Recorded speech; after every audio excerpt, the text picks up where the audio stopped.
Welcome to C.A.C. Global Solutions, your aircraft management and training partner. We provide aircraft management services, aviation training, aircraft acquisition support, auditing services, and regulatory industry insights for aircraft owners, operators, and aviation professionals worldwide through our newsletter, podcast, YouTube channel, and book, Introduction to Aircraft Management. We also support organizations and professionals with marketing strategies developed specifically for the aviation industry. To learn more about us, access our services and resources, or advertise with us, visit cacglobalsolutions.com. Hi everyone, I'm Annalisa from C.A.C. Global Solutions. I'm your host here with the Storytime with Bret. And today we have an episode where we are going to talk about the design changes acceptance. So I know you have three very interesting examples. Bret, welcome anyways. And let's talk about it. Sure, thanks, Annalisa.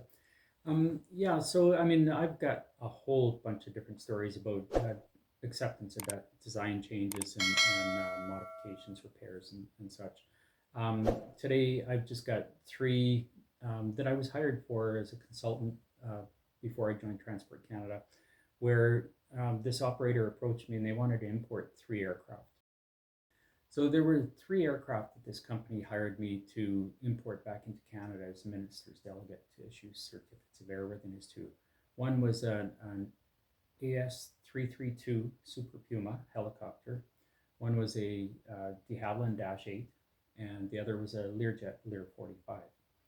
And the aircraft were all on lease to different companies in the world, in different locations, and they were all 3 coming back off lease back into Canada, and they required certificates of airworthiness. So they're all lease returns. The company that hired me was a lessor of sorts, so I started looking at these aircraft one at a time. So the first one was a Dash-8, and when we talk about design changes are all relative to who's defining what a design change is and what's acceptable as a design change, right? So with that, you have to keep in mind the jurisdictions that you're dealing with. So Transport Canada, for instance, has their own definition of what a major mod or major repair is and what data has to be used, is approved or accepted for the embodiment of those, as does EASA, as do the FAA. But those definitions are not all the same, right? So if you take an aircraft out of the country and you perform modifications to it, those modifications or repairs, they have to be done in accordance with data that is either accepted or approved by the authority in which the aircraft is being operated at the time. So these aircraft, they were all exported to 3 different countries, which of course they had modifications performed on them and repairs at different locations in the world. So they had to submit for approval of the data for those modifications and repairs to the respective authorities, which they all did. All of these aircraft had data packages that supported all of the changes to the designs that were made for either repair or modification. So that was all good. But what the problem is when you're bringing the aircraft back into Canada, does that data, is it acceptable to Transport Canada? And in a lot of cases, it's not, right? And I would like to jump in and just say, just to clarify a small thing, that we are talking about aircraft coming back to Canada because that is where you were living and working. So, right. But this is applicable to anything, anywhere. Meaning, you're moving an aircraft from the FAA to Transport Canada, or Transport Canada, EASA, FAA, and other smaller jurisdictions. So it's an exercise that it should be done anyways to make sure that the importing authority is okay with the configuration of that aircraft. Right. Yeah. No, that's a very good point. I mean, like you say, this scenario can happen to anybody when you bring an aircraft into one state from another.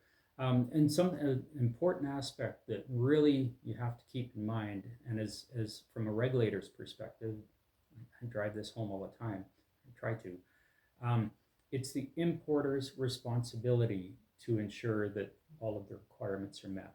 So that's not me as a Transport Canada inspector or the exporting FAA inspector, or whoever the case might be. It's not their responsibilities. We may help facilitate the sharing of information and such, but that's not our responsibility. If you want to import an aircraft into your country, it's your responsibility to determine that it meets all of the requirements. And there are gotchas that will, and from a regulatory perspective, as an inspector, that my job is to make sure that something that isn't acceptable to the country isn't brought in and accepted in the country. So in other words, it's you have to check and make sure that whatever's being brought in is acceptable to Transport Canada. And I would like to add another aspect to this. It's not just a matter of meeting requirements. It's a matter of knowing your aircraft so you know how to manage it. Because everything that you don't catch, anything that you don't catch is going to come back and bite you. Sounds like experience. Yeah, it does. So a configuration is everything. It's going to determine basically everything. And I'm talking from an aircraft management perspective. So anyways, let's get back to your story. You know, you mentioned configuration. It's important to keep in mind that whatever configuration the aircraft is in may be acceptable under one jurisdiction, but not the other, right? So you always have to consider those things. So as one example with the Dash-8. So the Dash-8 was the first aircraft up. And it was interesting. For me, it was a very interesting exercise because this exact Dash-8, I worked for a company, Mobil Oil, years and years ago, 25 years prior to this import, where we took delivery of that same exact aircraft, brand new from the factory. And then, unfortunately, when I'm doing the import, it had been sold and operated commercially in Nigeria for a number of years. And I'm sad to say that was not the same aircraft I remember. But nonetheless, so it's all that to say, I was a little bit intimate with the aircraft, which was interesting on its own. But so there were a couple mods done to the aircraft that I needed to see acceptable data on. And the first one was they had embodied a universal flight management system, FMS, and they had FAA approved data. This was a Nigerian aircraft, but the Nigerian government would accept FAA data. So they had an FAA DER produce all of the data for the installation of this FMS system. And it was perfectly acceptable to the Nigerians. And if this aircraft were actually being imported to the US, it would have been acceptable to them too. But under Transport Canada's definitions of what's acceptable data or approved data, it didn't meet the criteria. So it couldn't be accepted the way it was. So what the solution was is it had FAA field approval data and it couldn't be accepted. So what the solution was to basically demodify the aircraft to a state that would be acceptable to the state of import. So to do that, you still need approved or accepted data, right? So they started reverse engineering things, and they had to demodify the aircraft in so much as removing the FMS system, because you can't, under that kind of approval that they're looking for, you couldn't have a system installed that would interact with flight control management in any way, right? So that was the decision was made by the owner of the aircraft to remove the FMS and just leave the provisions for the FMS installed. And the way they were going to do that is under in this instance, under the FAA Transport Canada bilateral, Transport Canada recognized certain data. Actually, it's under the airworthiness manual that they recognize certain FAA data as acceptable data for certain modifications. So those modifications in this case would have been the bracketry for the installation of the components and the wiring for provisions for the system. So that was determined to be acceptable under the DER information that was provided on their approved data, or their DER developed data, referenced Advisory Circular 4313 and different sections of that. And because the DER determined acceptability for those installations, that was accepted.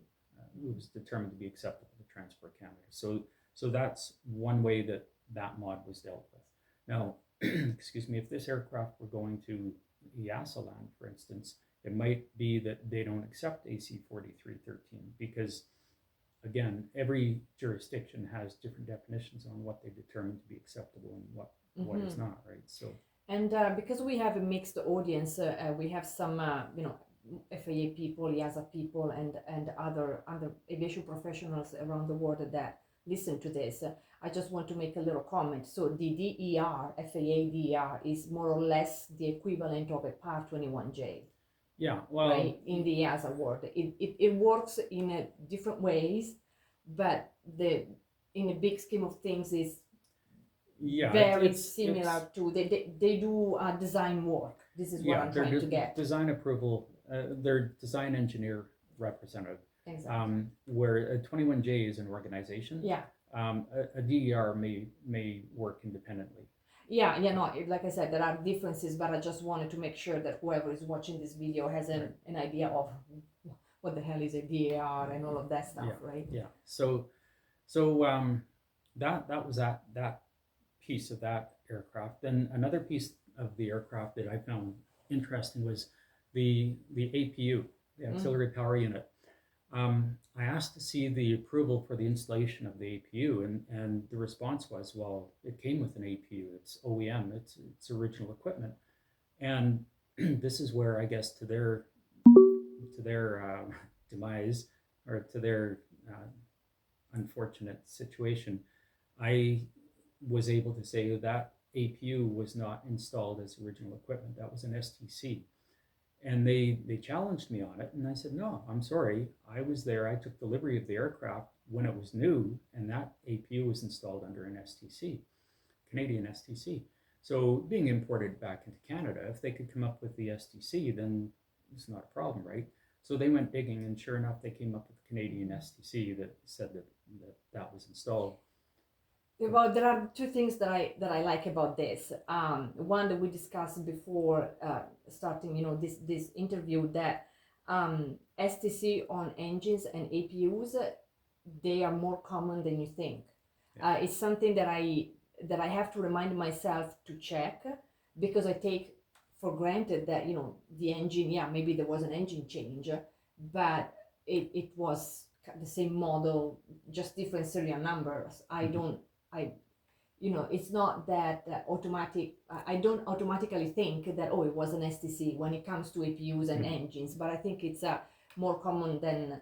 We mentioned in that same discussion, for instance, with AS-350 helicopter, a Solway engine conversion is an STC, and if you're not aware of that, then. Yeah, the other thought that came to me just right now when you were saying this client was telling you, no, the APU was original and you knew it was an STC, is that STC comes with instructions for continued airworthiness that they tell you how to maintain the piece of equipment, in this case an APU. So, if I am reviewing this and I'm taking this aircraft back, now I have the doubt in my mind, okay, what kind of maintenance tasks they did on the APU if they didn't know that it was an STC, and so that there were some ICAs to look after. That's entirely possible. Yeah.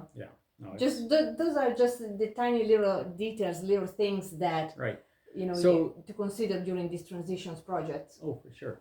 And so there are always twists to these things, right? So I mean, luckily we're importing the aircraft back into Canada, and it had a Canadian STC. So a couple things about that. So if you were to look in the IPC, the Illustrated Parts Catalog for the aircraft, for instance, there will be serial number effectivity for a lot of things, this being one of them. And this particular aircraft serial number would not show up in the effectivity. So you have to ask yourself, if you needed to order parts or anything along the way, how would you know? And the only way you would know is if you had the data package for the STC Mhm. installation, right? So just right there is a breadcrumb that tells you, hey, this is not original. Yeah, exactly. So So for this particular case, this particular aircraft, so two things I would like to highlight here. So one thing is that if you have a design change that is not going to be accepted or doesn't meet the requirements of the importing authority, you have basically two solutions: or you remove the design change, or you go through the process of getting it approved or accepted. And this drives me to the second point that I would like for you to explain. Can you spend a few words on what does it mean to be approved and what does it mean to be accepted?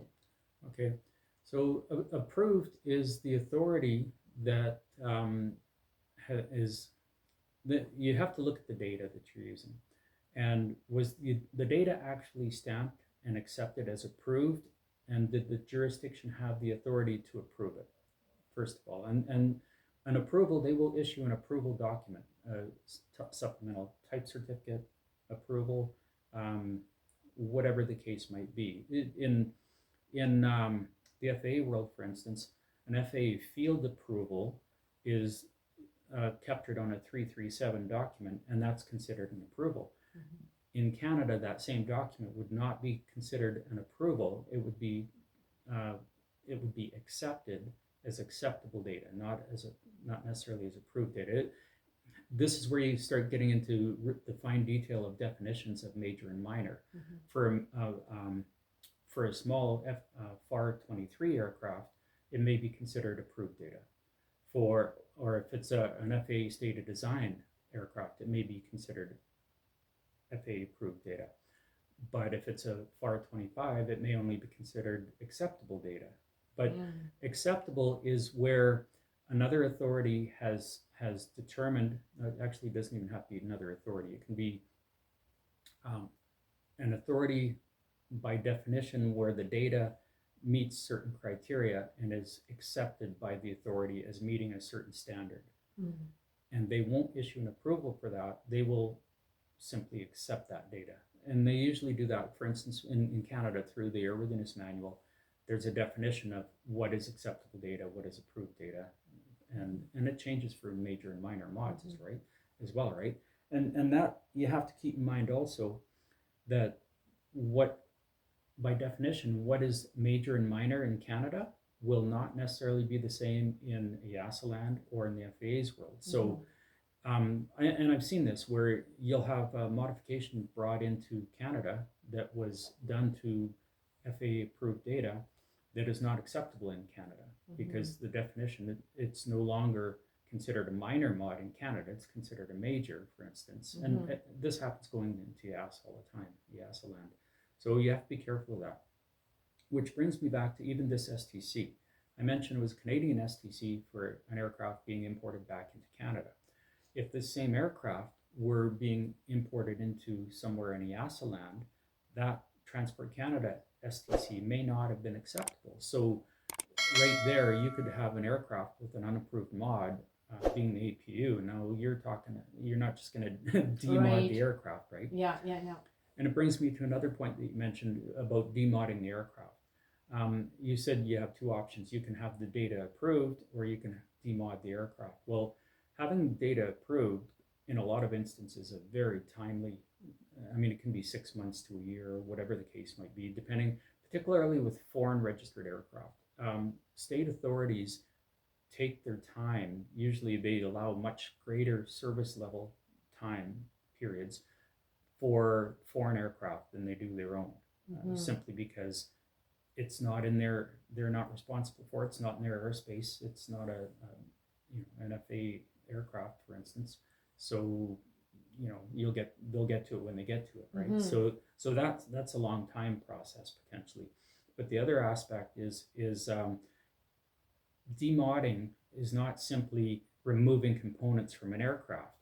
If you're going to, now you're making another design change, and you have to look at the interrelationship between the modification that was done and the modification that will be left behind, because it won't be original equipment. There may be holes drilled in the frames, there may be brackets, there may be wires. That's not the original state. So you still have to have data that is acceptable to the importing authority for the remnants that are left behind for that. So yeah, for sure. Yeah, I didn't want to imply that it was a either way. It's a very demanding process, because, like you said, either way you need approved data. So you can't just simply remove this, remove that, and off you go. The other point that I wanted to make is that, we also work with offshore registries, registries of choices, like the Cayman Islands, Bermuda, Isle of Man, San Marino, whatever. And I wanted to mention this because you mentioned before that the authority go through the process of certification of a certain modifications in order to issue an STC or other type of changes. And these authorities the offshore authorities, the process is not necessarily easier because most of them don't have that certification service attached to them, so they accept certain jurisdictions like FAA, EASA, Transport Canada, Brazil, but still it has to be accepted first from someone else. Yeah, it's a good point. So yeah, a couple things about that. One, you mentioned certification. So a lot of these smaller offshore authorities don't have the ability, don't have the manpower, don't have the expertise, don't have the facility to provide certification services. So they're not certifying authorities. They accept design changes. They accept type acceptance of other states that are certification authorities. So, for instance, you'll get Bermuda. Well, any of them, they will accept, for instance, an FAA stated design type or an STC from the FAA or Transport Canada, whatever the case might be. It is a tricky. This is where things get a little tricky, and I found it quite interesting working with the Cayman Authority, because you can bring an aircraft onto one of these registers that meets either FAA type, Transport Canada, EASA, UK, or in some cases Brazilian type, and they'll accept any one of those. So you don't have to necessarily, in Canada, it has to meet Canadian type, or it has to be an accepted type from another state, and those are very few. So with the offshore registries, you could bring on a Boeing aircraft, for instance, under an EASA type certificate, and that's perfectly acceptable. So as an example, a situation where you might have that is a Boeing aircraft is operated for years in EASA land, and so it's been maintained to EASA standards, might have EASA STCs, whatever the case might be, and you can bring that into one of the offshore registries, and they will accept that for operation on their register. Now, if you go to export it off that register, while it's on the register, you have to maintain that standard. So if it was brought on, when you bring an aircraft onto these offshore registers, you have to designate which type certificate you're going to bring the aircraft onto the register under. So in that instance with the Boeing, if you bring it on under, you declare that you're bringing it on under an EASA type certificate, from that time forward, it will be considered EASA type. So if you're going to modify the aircraft, do a repair to the aircraft, it has to meet EASA standards, right? So even things like the flight manual, if you have an EASA Boeing 737 MAX, it has to have a different flight manual than an FAA Boeing 737 MAX, because they're different. So there's all kinds of intricacies there, right? But that's maybe getting us off. Yeah, that is for another episode, but I just wanted to put it out there because design changes are those situations that are, it's probably the biggest, they have the biggest impact on importing an aircraft and managing an aircraft. I think, worldwide, that is the one thing that you need to get very clear about it. So you mentioned also a Learjet and a Super Puma. So what's the deal with these two? So the second aircraft was the Super Puma. Again, it was an interesting one.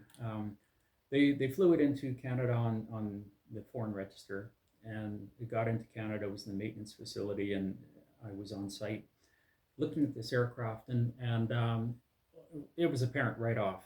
The aircraft had been operated on another register for years. They had 20 some odd design changes, both repairs and modifications accomplished to the aircraft.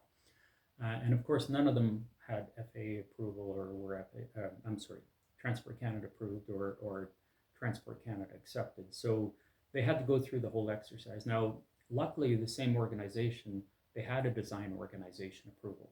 So they were able to do all of the engineering themselves. But so in the end, what they ended up doing is they ended up rolling all of these 20 some odd design changes into one STC, a Canadian STC. And so with that, there's a level of involvement from Transport Canada that has to be determined by both Transport Canada and the design organization. And because Transport Canada, they won't just arbitrarily allow the design organization to issue an STC without knowing what it's for, right? And they might feel that they need to be involved in the process. So that's the level of involvement. So that's something to consider when familiarizing. And this whole process is referred to as familiarizing an STC or familiarizing a design change. So they have discussions with Transport Canada and the design organization on the path forward, how they'll bring this together. And the majority of the design changes on this aircraft were minor. So Transport Canada said, oh, yeah, okay, you can issue an STC on it and incorporate all of these into it. I didn't particularly like that from an operational perspective, like coming from industry. My concern with it is if you ever needed to do any changes to any one of those little things, and some of them were simple like armrests and such, you have to resubmit the entire data package for acceptance of the changes for amendment to the STC, right? But that's their concern. Mine was that the data was approved and that or accepted or approved, and that the aircraft conformed, right? Which brought me to a whole other instance. So the design organization in Transport Canada, they got sorted out how they were going to approve it, but then in approving it, my part, I was doing conformity inspection to the approved data and the aircraft. And it was interesting because I remember on the right-hand side of the aircraft, there was a window. In the data package, there was a patch that was about this big on the lower right-hand side of the window. But looking at the aircraft, there was a patch about that wide and about that big that went up around the window. Oh, okay. And so it didn't conform to the drawing. So I questioned it, and they went away and they started digging, and they found that yes, it did originally have a patch on it that big, but for whatever happened, the crack propagated further up around the window, so they put a bigger patch on it. And that wasn't part of that No. repair that went into that STC? Well, the original patch was, but the new patch was not part of the repair. They didn't catch the fact that it wasn't the same patch. Oh, okay. Yeah. So did they have to amend the STC? Yeah. Yeah. So right. little things like that you really have to pay attention to. I want to just backtrack a little bit too on design change acceptance, because all of the authorities basically maintain a database for what they accept, right? So for instance, EASA maintains an Excel spreadsheet online where you can go right on there and you can type in whatever the Canadian or FAA or Brazilian, whatever the case might be, STC number, and it will tell you if it's been accepted. If it doesn't show, then no, it has not been accepted. But if it shows, then it'll tell you if it's been accepted, or if another one has, an EASA one has been issued in lieu of that particular one. And this is again back to the difference between accepted and approved, right? Right. For instance, on Transport Canada's website, they do the same thing. They list all the accepted, all of the major certification authorities do this. They list all of the approved STCs, for instance, approved design changes, but in some instances, they may not issue their own. So they won't issue an approval. What they'll do is they'll accept, for instance, on Transport Canada's website, if you type in some design changes, say an FA design change, FA STC, it'll pop up and it'll say Transport Canada has not issued their own type type certificate for this design change. They have accepted the FAA's type design change data, and so that's one way that you can tell right there. Right? Yeah, it's funny you say that, because I remember when I started to look into that system, I would put my Transport Canada STC and then I would get the FAA STC. And at the beginning, I couldn't really understand what that was about. Yeah. But because they accepted the FAA, so they didn't issue their own. Yeah, it's and the FAA is the same way. They you can go on their website and research FAA STCs and it's they like to a lot more so I think issue their own STCs, but you will find some that have been accepted. So. Okay, so what about the Learjet? What is the Well, the Learjet was an interesting one, well, for a couple of reasons, but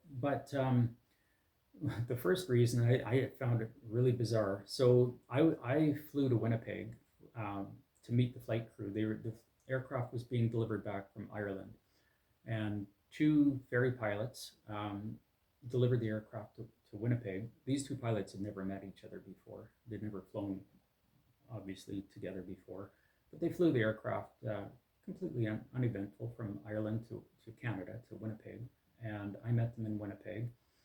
And I was supposed to fly back with them, just check out the aircraft while it's there.